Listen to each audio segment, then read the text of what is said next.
On the trade block? Ulises, what is happening? Oh, no. Say it ain't so. Crazy times. Crazy times.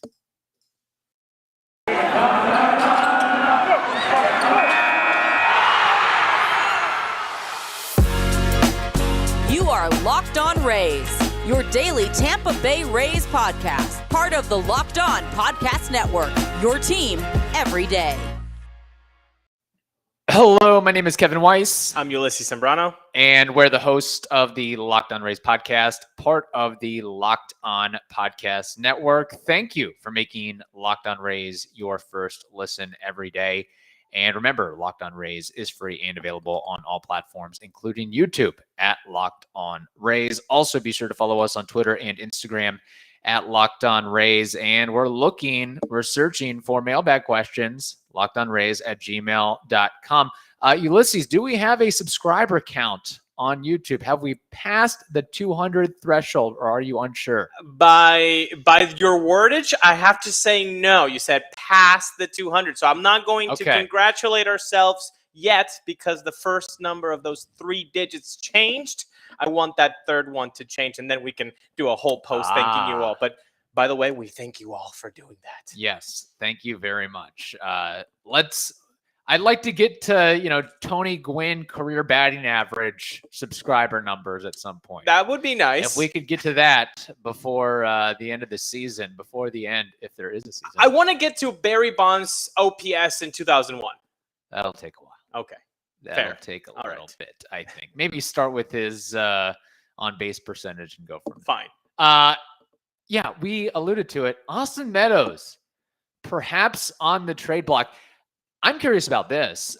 This report came from your boy, Mark Topkin, over the weekend. Although I don't know if it's a report or if it's more of just throwing crap against the wall and seeing, he's arbitration eligible, and the Rays have a lot of outfielders that they need to give playing time to.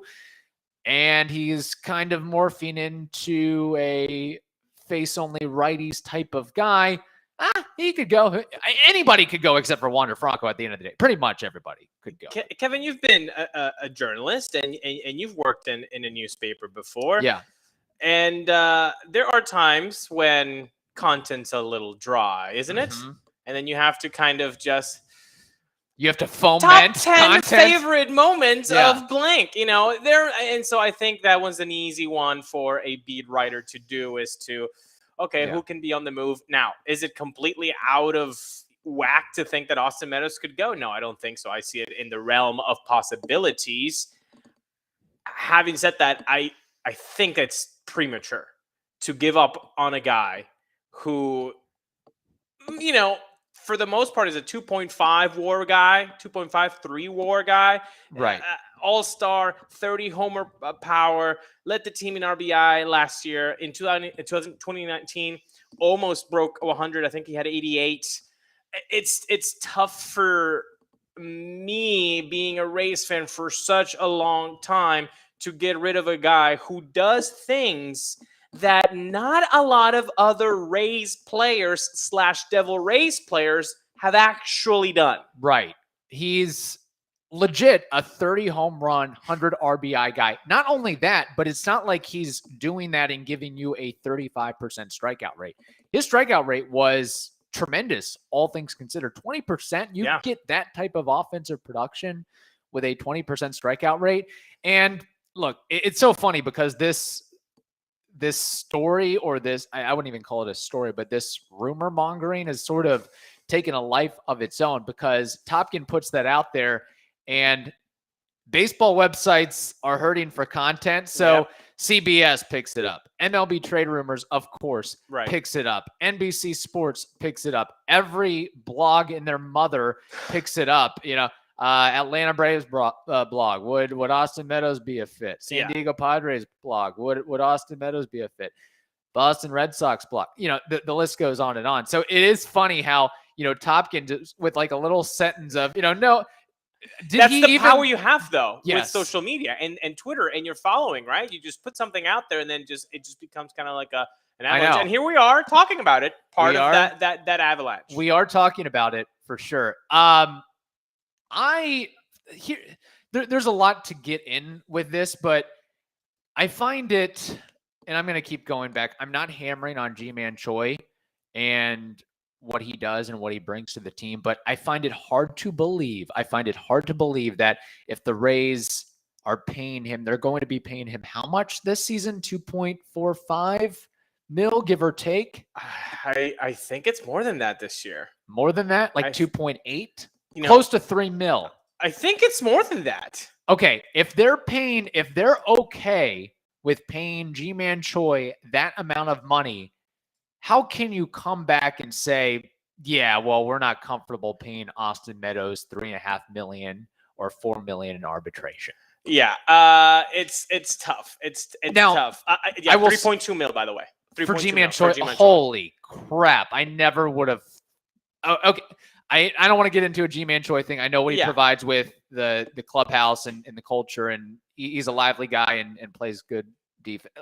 Solid player. Look, in the open market, he would get. But again, but I understand what you're saying, though. But let's talk position-wise. The Rays in the outfield, they have so much depth right now. Josh Lowe has to play. Yeah. There is not another league that he can go to. That's it. Get him a spot. But who's to say that Josh Lowe will be as good or any better than Austin Meadows? Defensively, sure, but I mean, he was just a 27 stolen base out of 27 attempts and I think 22 home runs. I mean, yes, it's AAA. It depends what you're looking for. Yeah, but so you need and again, you've got the Kevin Kiermaier $12 million question. You've got Vidal Brujan, who apparently did very well in center field. You've got Randy Arozarena. You have Manny Margot. You have Brett Phillips. The list is on and on. Yeah. So I know what you're saying with Ji-Man Choi, but who is the competition for Ji-Man Choi? No one, really, from the left-hand side. Should have been Nate Lowe, but yeah, we'll see if that trade bears its fruit for the Rays in a couple years. So that's the thing with Austin Meadows is this one makes a little bit more sense because of the depth that they have in the outfield, especially if you want to trade him for somebody that is on the other side of the platoon, a righty who can then be slotted in with Ji-Man Choi at first base. Yeah. Well, we've got so much more to talk about on this issue, but first, Ulises, we have to tell the listenership out there about something called Built Bar. Well, you know what about Built Bar is that they're covered in 100% real chocolate. They're low calorie, high protein. You can replace your candy bars with Built Bars. You know why, Kevin? Because they're just better. A typical candy bar can be anywhere from 200 to 300 calories. Well, not Built Bar. Most Built Bars actually contain 130 calories, 4 grams sugar, 4 net carbs, and 17 grams of protein. When you compare that to a candy bar, it's pretty much a 5 WAR player to a 0.3 WAR player. So you got to go to Built.com. You go to Built.com, you scroll down, and then you're going to hit that promo code. That promo code LOCKED15 is going to get you 15% off your order. So what you got to do today is go to Built.com. You do that promo code LOCKED15, and you get yourself 15% of your order at Built.com. Very good. You mentioned a couple names there. Kevin Kiermaier, Manny Margot. I would say definitely Kevin Kiermaier would have to be more likely of a trade candidate than Austin Meadows, right? I mean, it's sort of what you're looking for if you're the Rays. They've become a 3 true outcome team that also, the very good defensive component as well. And I think, look, we talked about Austin Meadows and his offensive numbers, potentially, not just potentially, but he's shown that he can be a legit 25, 30, maybe 35 homer guy with the clutch factor, the ability to drive in runs when a run is needed. But you look at the salary of KK, you look at the fact that you combine Brett Phillips and Manny Margot, you can kind of create a little bit of a KK for much cheaper there, and you still want to maintain a premier middle of the order bat with Austin Meadows. I don't know why you would want to take out a guy like that out of the lineup. And I know he's struggled against lefties and that's becoming a thing, but again, 70% of pitchers how many pitchers are going to be right-handed versus left-handed? Well, and also, let's be honest, it's not like the lefty against lefty thing. it's like an aberration. Like most of the lefties do this, and it's in 2019 his numbers were way better against lefties than they were in 2021. So is 2021 his low point against lefties? That's also something to point out. When you talk about Kevin Kiermaier, though, it's tough on the trade value aspect because you know that with those $12 million, first of all, I don't know if a lot of teams consider what Kevin Kiermaier does as important as the Rays do. Right. So then that already, dilutes the 29 teams to what? 10 teams? Significantly at least. Yeah. And then after that, what are you going to get in return? So if you just give Kevin Kiermaier, what's coming back? It's not a stud righty platoon bat for Ji-Man Choi to cover first base. It's definitely not that. But then the other option is, okay, well, fine. Pair up Kevin Kiermaier with somebody of value, like David Albrujan or whatever. But then you're like, well, why are we doing that? It doesn't make a lot of sense right now. I think you have to give Kevin Kiermaier that leash of trade deadline value. If he's amazing, boom, every team is going to want him, and that's great. If he's not, you trade him anyway in the trade deadline, unceremoniously, and it's okay. You cut your losses, and you don't have to pay the buyout in next year. But the issue that I've heard, at least the argument that's brought up, is if the Rays are going to trade KK, wouldn't they do it before the season, before they get into a groove during the season, and then you're losing that veteran presence and all that he provides with that vocal leader and everything? Yeah. Tell that to Willy Adames. Yeah, but was Willy Adames? It's hard to argue here and there, but I get your point. It happens. I could see.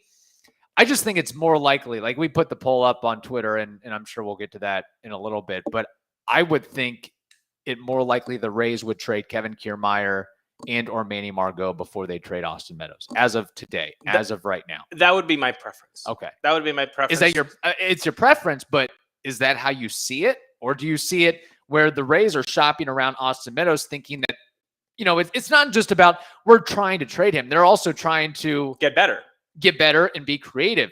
Because just because you trade Austin Meadows, it doesn't just have to be a ship Austin Meadows off for prospects. Maybe it's a true baseball deal where that would be nice. A major league for a major league. Yes, exactly. Or a mix of back and forth. And I know it's like, $12 million, but if you're just getting rid of Austin Meadows, then the difference is 9.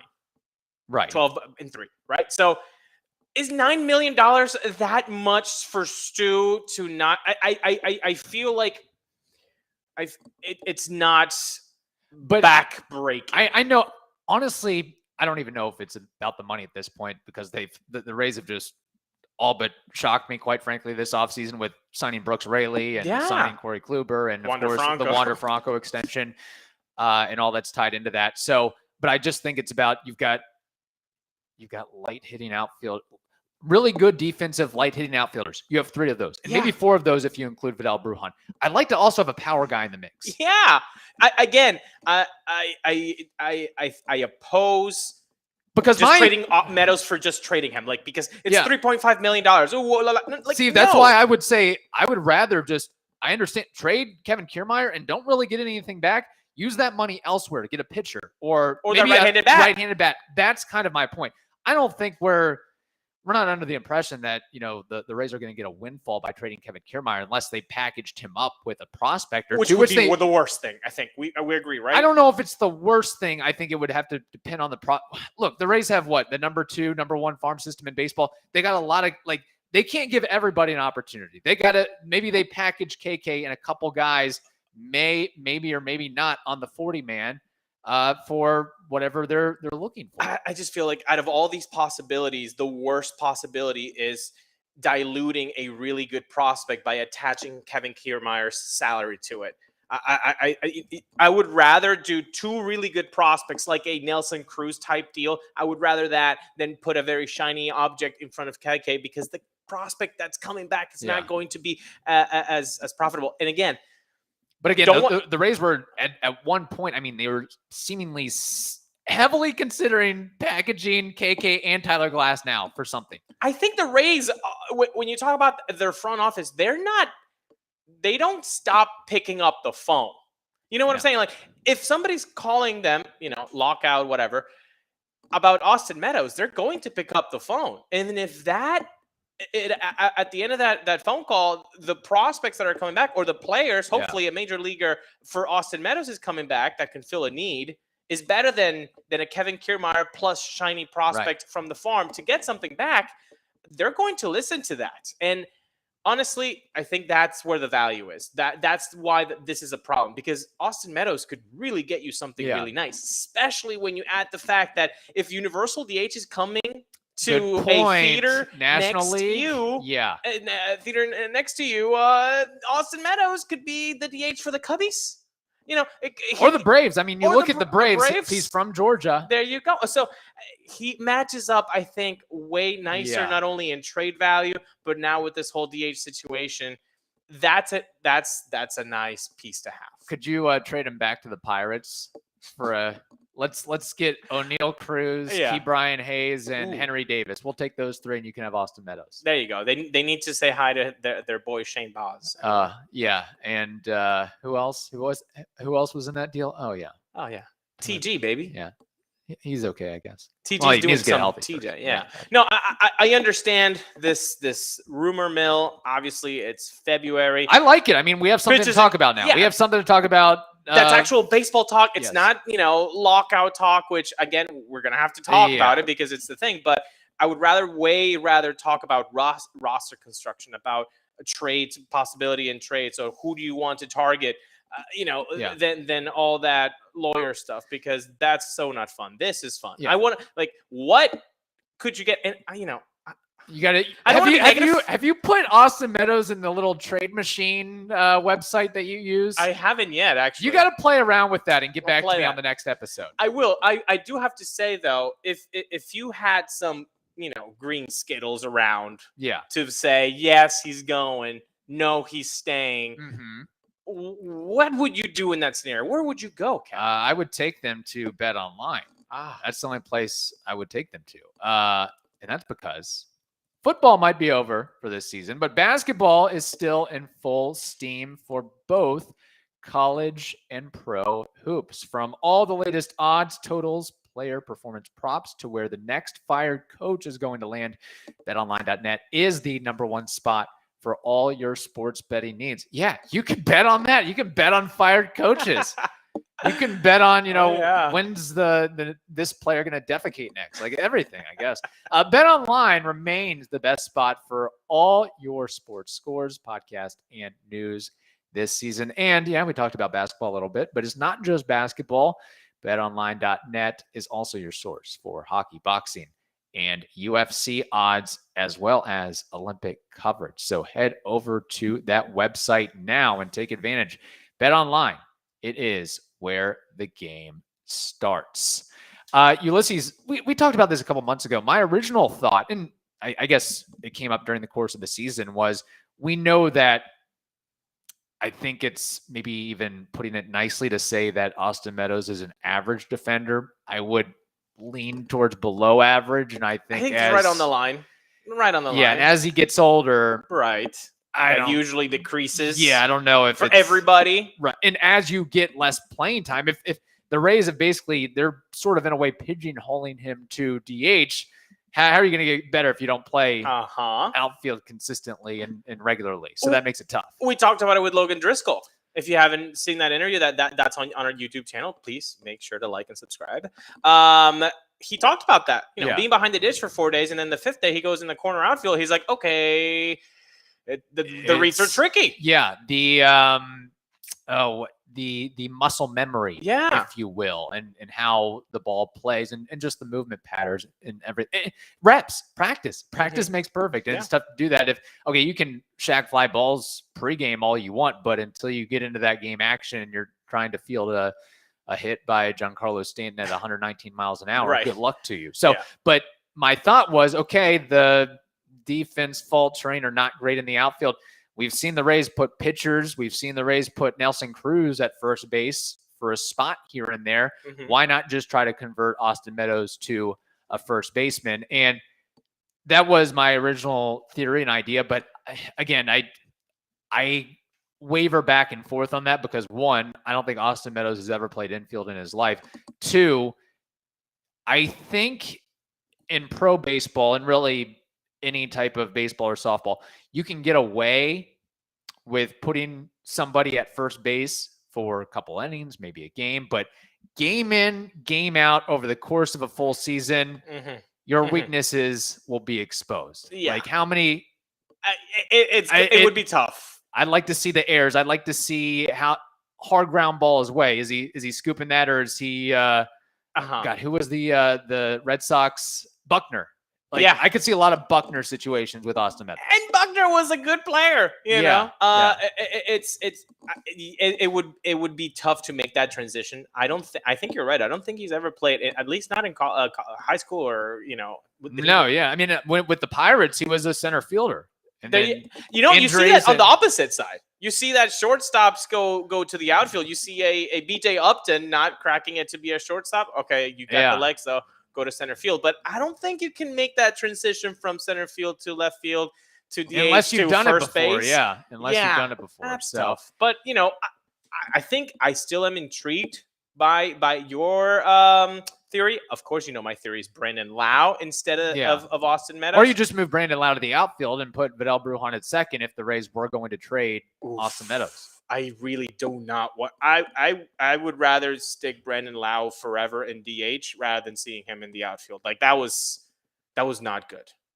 That was not good. Again, I think it probably goes back to you're not giving him a lot of reps there, so you give him 3 games a year in the outfield. But if that was okay, you're a left fielder now, bud, then he would get better at it. So I think going long term, not to get into a Brandon Lau conversation. Now it's switching. Not to get into a Brandon Lau conversation, but I would think my initial thought, at least as of right now, is that the Rays keep him at second and Vidal Brujan is going to play that utility role. Yeah. There's no look. We get prospect happy. We become prospect huggers. Vidal Brujan, at the end of the day, he very well just could be a role player. There's no guarantee that he's going to be a starting. Brandon Lau's an all-star, MVP down ballot vote getter. Sucks in the playoffs, but in 23 minutes, we have said Josh Lowe needs a spot. We've said Vidal Brujan needs a spot. Oh wait, have we forgotten the best glove that we might have in that 26-man roster if he cracks it in spring training? Taylor freaking Walls. Oh yeah. You got to make some room. You need places, or you trade those guys, or you trade the guys that are currently on the roster. You can't just keep them there. Like you have to play them or you have to trade them. Yeah. So those 3 guys. Ooh. Oh my gosh. Future episode idea. I have a question. No, I have a question right now for you. Okay. What is that? Out of those 3 guys, who will have the most games played with a Rays uni in 2022? And I think this could also be this is definitely a poll. An poll. Yeah, poll/episode, people. Who gets more playing time? Yes. How many who plays more games playing with a Rays uni in 2022? This is going to be a Twitter poll, people. Don't you worry. This is going to be a future episode, so send in your comments as well. Okay. So again, I want to be very clear on this. This is the number of games played. This isn't total number of at-bats, total number of innings played. Correct. It's just number of games played. Correct. Number of games played between Brujan, Walls, and Lowe, who has the most in 22 wearing a Rays uniform. I lean towards Taylor Walls because he's more experienced and he's already had that action as of right now. And man, that I very well could see him being used quite often as a late game defensive replacement or a spot start for, managed rest for somebody at third, managed rest for somebody at short, managed rest for somebody at second. Honestly, who's manning third when there's a righty pitching? It ain't Yandy. It's got to be Taylor Walls because Joey Wendell's not there, people. So wait, he's not? Oh yeah, he was traded to the Marlins. We forget about that. And the Rays got a pretty decent prospect from what I recall in that Meisner, deal. yeah, Cameron Meisner, So- who could be a Josh Lowe if he, gets the Yeah. strikeout numbers to go down a little bit. So How funny. Okay, we're getting to the point with prospects where we're comparing prospects to other prospects that have yet to make it to the majors. that's Locked On Rays, baby. Like That's- Josh Lowe could very well, Not- again, we get, oh my gosh. Yes, I it's such know. I he know. at the end of the day, we look back 15, 20 years from now and say, Josh Lowe accumulated 6 WAR in his career. This is why it's very tough for me to get in There's prospect heavy. Like there are people, Kevin, and you know who I'm talking about, that just could name every prospect in every farm system. And first of all, who has the time? I And number two- really want Florida Complex League updates on a Tuesday. Yeah, I need an inning Not by only inning that, but, play by play. How it does, guys. Prospect hugging is something serious that we need to talk Yeah. about. It's an epidemic, quite It's frankly. really an It's a epidemic. pandemic. Let's stop it. Let's stop it. Let's keep it to just your top 20, your top 30. One of my favorite terms, problematic. That is what it's becoming, is the prospects. Problematic. Look, I think it's a great story when a guy like Josh Fleming makes it to the show and he was not even course. on the top 30. Like, that's fantastic. And they get success like that. And Mike Brasso and all that. But you have to wait until they make it. Yeah. Because Get established. Again, there's a lot of guys get opportunities, but do they have staying power? That's kind of what this lockout's about, is getting, okay, I've got a year, maybe a year and a half, and then I'm kicked out of the league. So I got to make my shekels make my now. money. Oh, man. Where were we? Talking about Austin Meadows? Oh, my Yes. gosh. Once upon a time. So is Austin Meadows on the opening day roster? For Yes, I mean 2022 for the Rays? it would have to be an I think it would need to be an absurd trade proposal So the by Pirates? X team, exactly by the Pirates or the Rockies. I don't know. Yeah. Although the Rockies I don't know don't if even have do the talent Rockies enough. have enough Yeah, prospect. talent? No. The Pirates, for as much crap as we give them, I mean, it took them long enough to accumulate prospects. And again, if we're going to get into the whole, just by what the people that watch these players day in and day out, they say that the prospects or the Pirates have a really good farm system. Okay, so then if the Pirates call and they're like, "Hey, we want our boy Meadows back. We're willing to pay him 3.5 this year." You can't do that because you're in Tropicana Field. Wow, wow, wow. Yeah. And it would have to be such a crazy offer. Like, honestly. And so that's what makes me think, no, Yeah. he's going to be in the roster. And I And still quite think. frankly, I mean, Meadows had a really good season this past year, Yes, he but did. you might be selling low on him coming off of the 2020 season. Like Austin Meadows, I think, okay, now I know what it's like to play a full season again. Mhm. Now, okay, I'm really into my body because Yeah. I know he had a really hot stretch there for a period Yeah. and then cooled off Yes. towards the second half. Yeah. So maybe it was an endurance thing. Again, how many? He had the COVID. He had, Yeah. I think an oblique issue in September that, so you're not playing a lot of games. And then 2021, it's like, hey, you got to play 162 or close to 162. So I feel like maybe he ran out of steam a little bit and was still trying to find himself and still put up really, really good numbers. And now this could really be a replication of 2019. it's for not him. a make it or break it season for Austin Meadows, but it's on the lines of like, okay, Yeah. who are you as a baseball player? Yeah. And he's actually, if you look in the numbers a little bit, not to make this an Austin Meadows player review by any means. I know we're getting long here in the tooth on this episode, but he increased I guess really plate discipline on the whole improved in the sense that pitches in the zone, he's swinging at those pitches. Like Yeah. he's being more aggressive with that stuff. Now, Lowest strikeout rate. yeah, of the his 20%, career. that again, the way I look at it, and I don't know if this is how the scouts and the front office people do, but I equate, okay, if you're a 30 home run hitter, I'll allow you to have a 30% strikeout rate. If you're a 35 home run hitter, I'll allow you to have a 35%, but 27, 30 home runs and your Giving strikeout me rate's 20%. that Like that's in this day and age, in this economy, this baseball economy, get out of here. pretty crazy. Yeah. We've seen guys strike out a lot more and give you a lot less power and a lot less run production. I'll just say that. So we put a poll up, just going to get to this real quickly before we sign off. Which player would you least like to see the Rays trade this season? And 3 of the outfielders that have been discussed or most discussed for the Rays as far as trade possibilities: Kevin Kiermaier, of course, Austin Meadows, and Manny Margot. About 52% said they would least like to see the Rays trade Austin Meadows. After that, Kevin Kiermaier at 32% and Manny Margot at about 16%. No love for Manny. Yeah, KK obviously is gonna fan favorite, baby. That's true. No green eyes. It's nice to. The Rays in their history have not had many 30 home run, 100 RBI types. Neither have they had a guy wearing a Rays uniform for almost 10 years. Yes, that is a good point. So we'll see how this develops. Again, I go back to it. I think it's just, look, ingenious on Topkin just to throw crap against the wall. Did he even use, like, according to people in the front office, or I'd have to read the wording again. Yeah. Again, I mean, he knows. Look, he's covered the team since the inception. It's just there was no. I don't know. I feel like it was just kind of throwing something out there and seeing if it stuck. I don't know. Maybe he got a text, man.